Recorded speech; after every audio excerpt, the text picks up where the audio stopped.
मंत्रिपरिषद की बैठक के संबंध में आयोजित इस प्रेस कॉन्फ्रेंस में आप सबका स्वागत है। आज मात्र एक एजेंडा पर चर्चा हुई। यह एजेंडा 7 निश्चय 3 के गठन से संबंधित था। सरकार द्वारा पूरे कैबिनेट में इस पर परिचर्चा के उपरांत 7 निश्चय 3 के गठन की स्वीकृति दी गई, जो वर्ष 2025 से 30 तक के लिए लागू है। इसका मूल उद्देश्य विकास की गति को और तेज करते हुए अगले 5 वर्षों में बिहार को विकसित राज्यों की श्रेणी में लाने के लिए किया जा रहा है। इससे संबंधित अधिसूचना आज थोड़े समय में निर्गत कर दी जाएगी। मैं संक्षेप में जो मुख्य बिंदु हैं उनको आपके समक्ष रख दे रहा हूँ। विस्तृत मैं अनुरोध करूँगा कि जब अधिसूचना निकल जाएगी तो आप उससे भी देख सकते हैं। राज्य के प्रति व्यक्ति के लिए दोगुना रोजगार दोगुनी आय, पहला ये 7 निश्चय का पहला निश्चय 7 निश्चय 3 का पहला निश्चय है दोगुना रोजगार दोगुनी आय। प्रति व्यक्ति औसत आय को दोगुना करना, मुख्यमंत्री महिला रोजगार योजना के तहत सहयोग देना, 2 लाख रुपए तक की सहायता देना, रोजगारोन्मुख प्रशिक्षण देकर लाभुकों की कार्यदक्षता बढ़ाना, 94 लाख गरीब परिवार जो कि जाति आधारित गणना में चिन्हित हुए थे, उनको प्राथमिकता के आधार पर रोजगार योजनाओं से आच्छादित करना, आवश्यकता अनुसार अन्य उद्यमी योजनाओं से राशि की व्यवस्था करना, बिहार के उत्पादों की बिक्री के लिए हाट बाजार को विकसित करना, वर्ष 2020 से 25 तक युवाओं को 50 लाख से ज़्यादा नौकरी एवं रोजगार दिया जा चुका है। अगले 5 वर्षों में इसे दोगुना करते हुए 1 करोड़ नौकरी एवं रोजगार के अवसर पैदा करना। नए युवा रोजगार एवं कौशल विकास विभाग का गठन, आप अवगत हैं कि यह गठन पिछली मंत्रिपरिषद की बैठक में हो चुका है और इसमें सचिव ने भी पदभार ग्रहण कर लिया है। दूसरा निश्चय है समृद्ध उद्योग सशक्त बिहार। इसके तहत मुख्य सचिव की अध्यक्षता में निम्न उद्देश्यों के लिए 3 उच्च स्तरीय समितियों का गठन किया जाना है और पिछले मंत्रिपरिषद की बैठक में इस पर स्वीकृति प्राप्त कर इनका गठन किया जा चुका है। आप इससे अवगत हैं। बिहार को पूर्वी भारत का नया प्रौद्योगिकी केंद्र बनाना, बिहार को विश्व स्तरीय कार्यस्थल के रूप में विकसित करना और बिहार के प्रतिष्ठित उद्यमियों तथा प्रतिभाशाली युवाओं को राज्य के अंदर उद्योग लगाने के लिए प्रोत्साहित करना, ये इनके लिए अलग अलग 3 समितियां बनी हैं।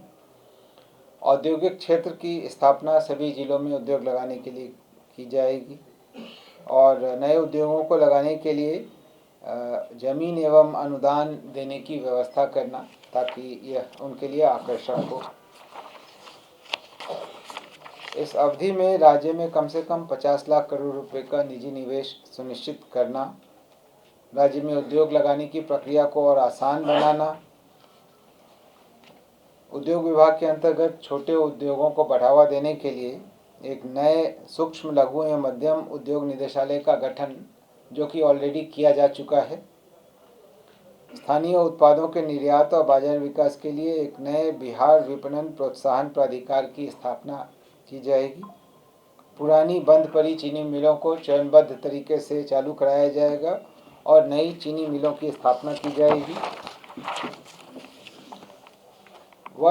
तीसरा एजेंडा है कृषि में प्रगति प्रदेश की समृद्धि।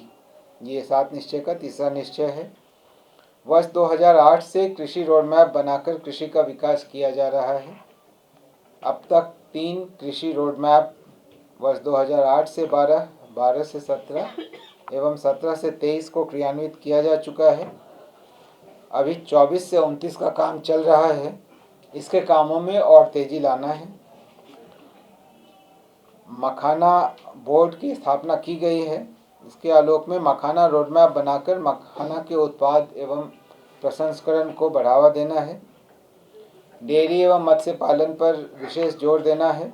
और आप अवगत होंगे कि इस कारण विभाग का नाम भी जो है बदलकर डेयरी मत्स्य एवं पशु संसाधन विभाग किया गया है।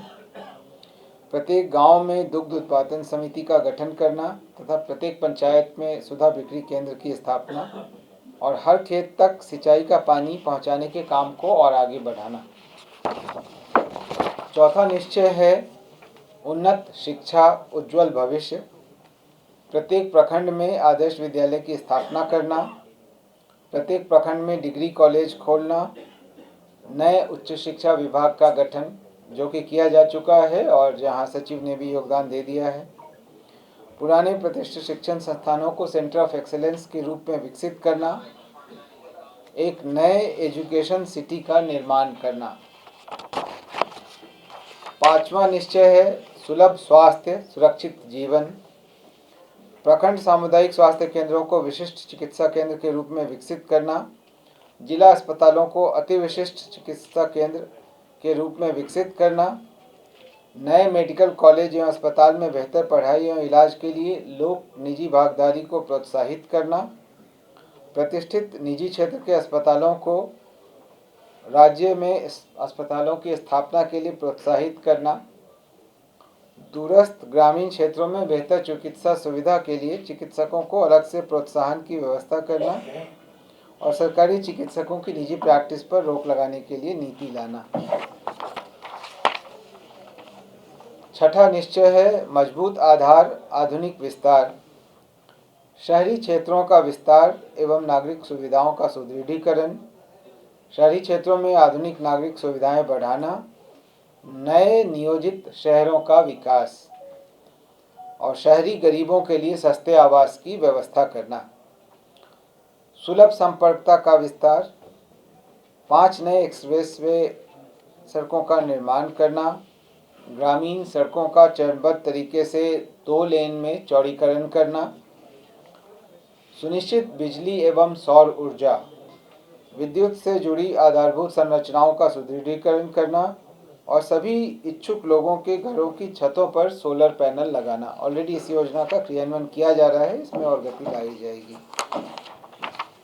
पर्यटन विकास समृद्ध बिहार, इसके अंतर्गत बिहार को राष्ट्रीय एवं अंतर्राष्ट्रीय पर्यटन स्थल के रूप में स्थापित करना, इको टूरिज्म एवं ऐतिहासिक धार्मिक सांस्कृतिक पर्यटन को बढ़ावा देना, पर्यटन स्थलों को जोड़ने वाले सर्किट में सभी प्रकार की पर्यटकीय सुविधाओं का विकास, राज्य के अंदर महत्वपूर्ण स्थलों पर हिंदी एवं क्षेत्रीय भाषाओं की फिल्मों की शूटिंग एवं निर्माण के व्यवसाय को प्रोत्साहित करना,